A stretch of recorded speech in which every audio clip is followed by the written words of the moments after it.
Let me tell you about what the most difficult time upon this ummah was. If you gather all the suffering of the Muslim world today, it does not compare with a fraction of what the Muslim ummah went under the Mongols. History records that there were only two generals who never lost a battle. One was Genghis Khan and the other was Khalid bin Walid radiyallahu anhu, the sword of Allah. When Genghis Khan and his descendants, they ransacked, they decimated the Muslim world, and this is no exaggeration. Western historians mention they reached Poland, they reached Bulgaria, they reached Moscow, but they mention that what they did to the Muslim world was unparalleled in cruelty. When they took Bukhara, the narrations mentioned they gathered every single Muslim in the masjids and they butchered them. When they took Samarkand, they gathered the Muslims outside Samarkand, and then every single Muslim was butchered, and then they cut off their heads and they made pyramids out of their heads. When they took Gurgan Juwaini, the famous historian, mentions that there were 50,000 Mongol soldiers. Each one had been given 24 Muslims to execute. And then after that, they marched upon where? They marched upon the Muslim Caliphate, Baghdad. Baghdad was the most beautiful city in the Muslim world, if not the most beautiful city in the world. Musta'sim was the Caliph. And when Hulugu reached the outskirts of Baghdad, Musta'sim consulted his advisors, and they said the best thing is that you go and ask for terms. And Hulugu has made it clear, said if you are going to come out, don't come out by yourself.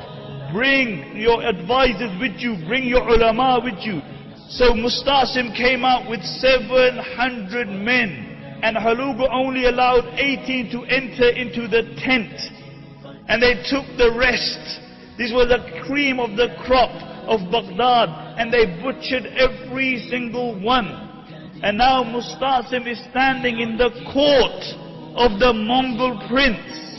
And the same Musta'sim, people would come to his court. He would rebuke, he would chastise. He's shaking in front of Hulugu, and then Hulugu mentions that I'm going to keep you alive for a while. And the reason that they kept him alive is that they wanted him to go back into Baghdad and tell his men to put their weapons down. So they took him back to Baghdad. And when he had told the people of Baghdad to put their weapons down, the narrations mention they brought his 3 children in front of him, and then they butchered them. Then they brought his sisters in front of him, and in front of his eyes they killed his sisters.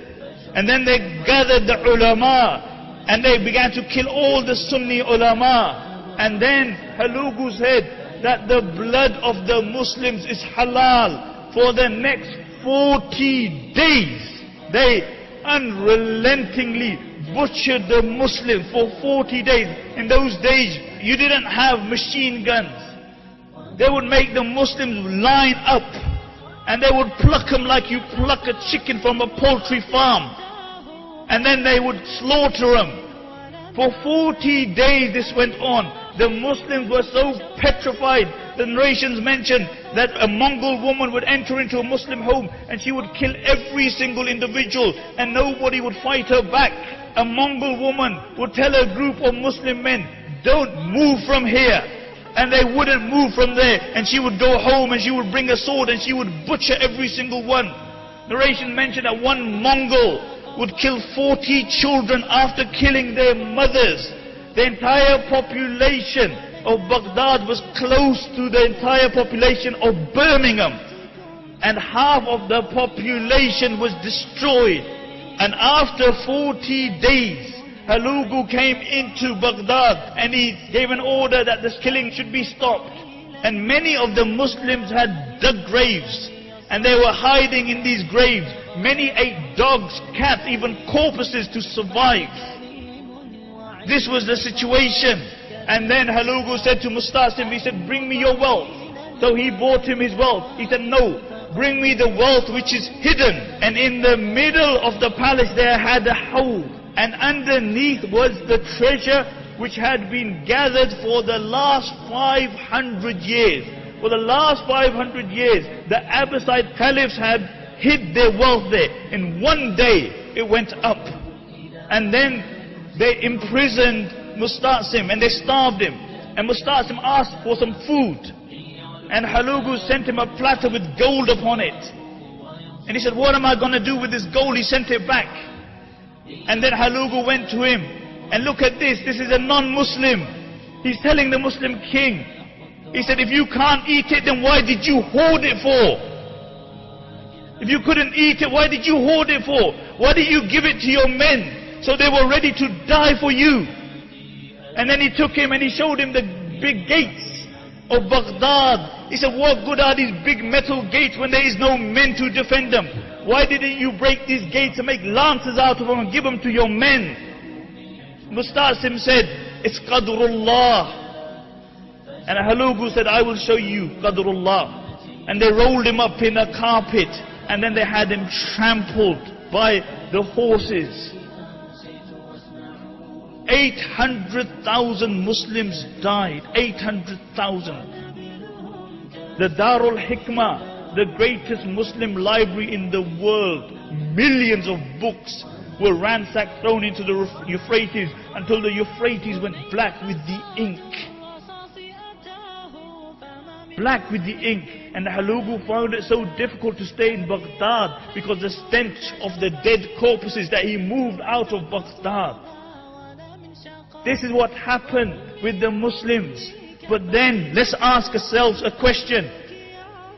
How was it possible that in a period of 80 years, the same barbaric Mongols became Muslims? They became ambassadors. Because there were men and women who carried on the dawah, even in this state. Nothing perturbed them. People died for this dawah. The Sahaba died to promote and propagate this deen. The women in the time of the Mongols were at the forefront of dawah. ونحن ننام كأهل الرقيم وفي غفلة قد يحل البلاء وأرجو الإله